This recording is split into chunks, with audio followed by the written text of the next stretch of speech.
Stay one step ahead with Dubai Eye.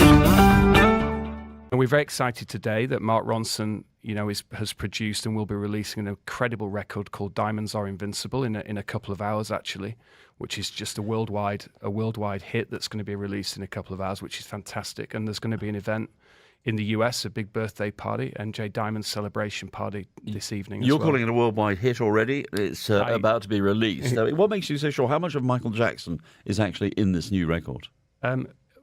Mark described it as a intimidating process to work with Michael's vocals.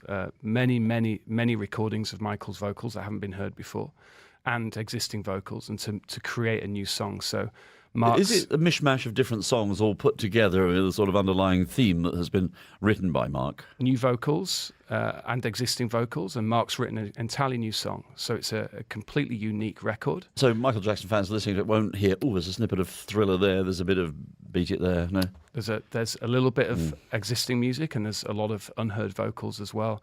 So Michael's a number of artists. Drake's last album, Scorpion, released this year. He had 115 million streams on Spotify, a Michael Jackson song where he took Michael Jackson's vocals and incorporated into it. So there's so many artists have worked with Michael since his passing, and really it's a continuation of that.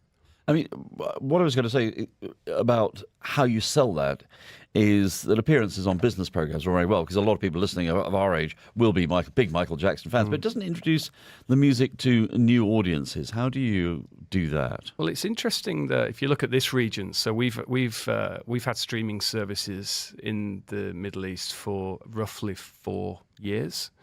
Obviously, Michael passed in 2009. Now there's actually over almost 500 million streams of his music just in the Middle East alone. Smooth Criminal's the number one song, 50 plus million streams. Now these are people in this region that have gone on to streaming services since his passing. So there is a legacy there, and a fan base there, and an access to his music that is undeniable. It is a continuing legacy that, and he's current. Those fans are young. They are mature. There is all ages and all kind of backgrounds, really.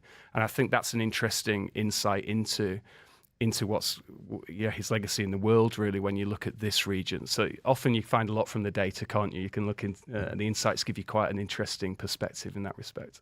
Stay one step ahead with Dubai Eye.